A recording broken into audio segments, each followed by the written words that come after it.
नमस्ते। आप सभी का स्वागत है खुशी व्रत कथा चैनल में एक बार फिर से। आज मैं आपको गणेश चौथ की कहानी सुना रही हूँ। तो आइए शुरू करते हैं। एक बार महादेव जी पार्वती सहित नर्मदा के तट पर गए। वहाँ पर सुंदर स्थान पर पार्वती जी ने महादेव जी के साथ चौपड़ खेलने की इच्छा व्यक्त की। शिव जी ने कहा, हमारी हार जीत का साथी कौन होगा। पार्वती ने तत्काल वहाँ की घास के तिनके बटोरकर मनुष्य का पुतला बनाकर उसमें प्राण प्रतिष्ठा करके कहा, बेटा हम चौपड़ खेलने लगे हैं। खेल के अंत में तुम हार जीत का साक्षी बताना कि कौन जीता कौन हारा। खेल में तीनों बार पार्वती जी जीत गई। अंत में बालक से हार जीत पूछी गई तो उसने महादेव जी को विजयी बताया। परिणाम थे पार्वती ने क्रुद्ध होकर उसे एक पांव से लंगड़ा होकर वहाँ के कीचड़ में पड़ा रहकर दुख भोगने का शाप दे दिया। बालक ने विनम्रतापूर्वक कहा, माँ मुझसे अज्ञानवश ऐसा हो गया है। मैंने किसी कुटिलता के कारण ऐसा नहीं किया है, मुझे क्षमा कीजिए। तब पार्वती ने उससे कहा, यहाँ नाग कन्याएं गणेश पूजन करने आएगी। उनके उपदेश से तुम गणेश व्रत करके मुझे प्राप्त करोगे। इतना कहकर वह कैलाश पर्वत पर चली गई।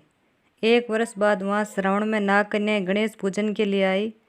नाग कन्याओं ने गणेश व्रत करके उस बालक को भी व्रत की विधि बताई। तत्पश्चात बालक ने 12 दिन तक श्री गणेश जी का व्रत किया।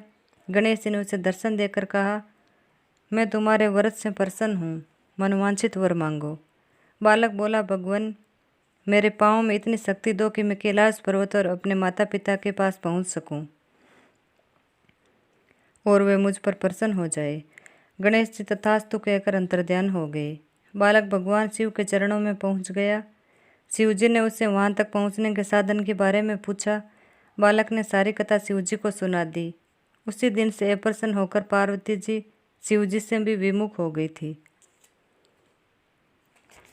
तदुपरांत भगवान शंकर ने बालक की तरह 21 दिन पर्यंत श्री गणेश जी का व्रत किया, जिसके प्रभाव से पार्वती के मन में स्वयं महादेव जी से मिलने की इच्छा जागृत हुई।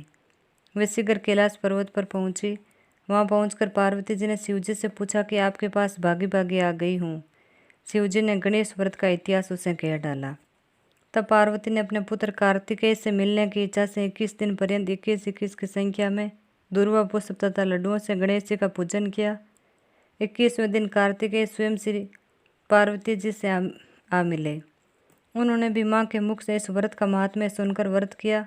कार्तिकेय ने में भी यह व्रत विश्वामित्र जी को बताया। विश्वामित्र जी ने व्रत करके गणेश जी से जन्म मुक्त होकर ब्रह्म ऋषि होने का वर मांगा। गणेश जी ने उनकी मनोकामना पूर्ण की। जय श्री गणेश जी की।